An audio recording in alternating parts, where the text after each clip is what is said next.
Hi, my name is Dr. Johnny Drain, and I'm a scientist, a material scientist, who for the last 7 or 8 years has worked with some of the very best bars and restaurants in the world.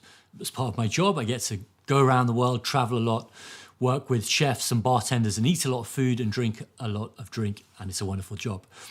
What I do with those chefs, with those bartenders frequently is I help them understand fermentation. So I educate people in how to ferment things. And one of the cornerstones of fermentation and fermented food products is this thing called umami. In this series, I've got the chance to talk to 3 of my umami heroes. First of all, I chatted to Dr. Ninomiya. I'm very excited to talk with you. About the science of umami and about some of the groundbreaking work that she's done over the last 30 years to bring umami to the forefront of people's consciousness. Secondly, I got the chance to talk to my good friend, Chef Doug McMaster, who has a zero-waste restaurant called Silo in London. Johnny, hello. I'm very well. How are you? And I talked with Doug about how he and the team uses the power of fermentation to hoover up some of the byproducts in their restaurant and transform them to these umami bombs, this buttermilk garum, the golden liquid, as he calls it, cuttlefish garum, this jet black liquid that he serves on grilled skewers and whatnot. Thirdly and finally, I chatted to fermenter Pao Liu. Hi, I'm good. How are you, Johnny? About her experience of growing up in Taiwanese culture, where she was surrounded by very umami-rich snacks and foods, and how her journey through life led her to now fermenting in London and thinking about the role of umami in the ferments that she makes in her business. One of the things that we've discovered in this series of conversations I've had with some of my umami food heroes, particularly in the conversation with Doug, is that we can actually preserve the umami or gather it or create it from some of the foodstuffs that might otherwise get thrown away. So this is the cuttlefish garum that we make at Silo. It's a fish sauce, essentially. It's a black, umami, salty, delicious liquid that makes everything and anything taste better and more complex. To make that, we take the trim of the cuttlefish, the bits that otherwise wouldn't get served on a skewer that the restaurant was serving, and we put it into a container and we mix it with just 3 other ingredients: salt, water, and this stuff called koji, Aspergillus oryzae, which is the fancy word for it is a filamentous fungus. Essentially, it's a microbe that's a workhorse of Japanese fermentation. It's used to make things like soy sauce and miso, so very widespread ingredients. And we combine the koji, the salt, the water, and the cuttlefish, blend it with a giant blender. It's a very messy job.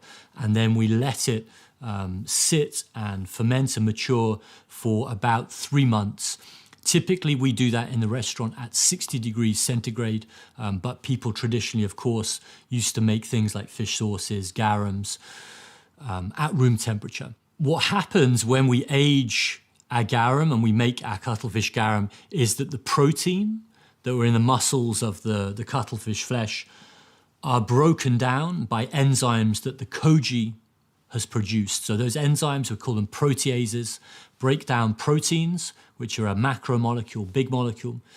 Enzymes, basically like a pair of scissors, cut those proteins into smaller amino acids. Amino acids, the building blocks of life, it's the classic phrase that's used to describe them, include glutamic acid. And of course, hopefully, as you well know by now, glutamic acid is a major source of umami. So we go from having the cuttlefish flesh to having this very glutamate-heavy, umami, delicious liquid.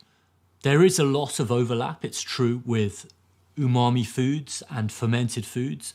A lot of fermented foods are very umami, but they're not the same. It's not the case that umami only comes from fermented foods.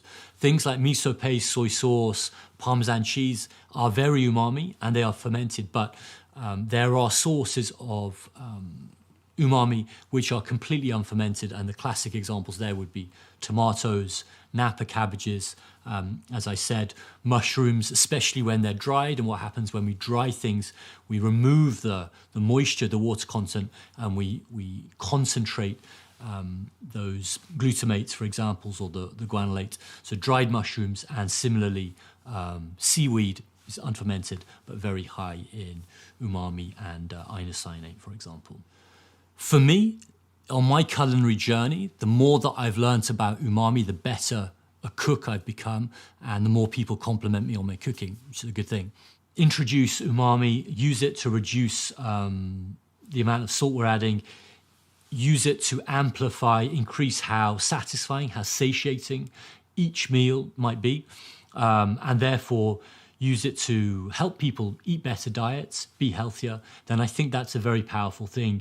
And using some of that work that people like Dr. Kumiko have done is a very powerful way for doing that. So I think whilst it's great that we have cooks and chefs intuiting their way to delicious endpoints, we can empower them even more by teaching a sort of structured scientific perspective of umami, where it comes from, and how we can use it in our cooking.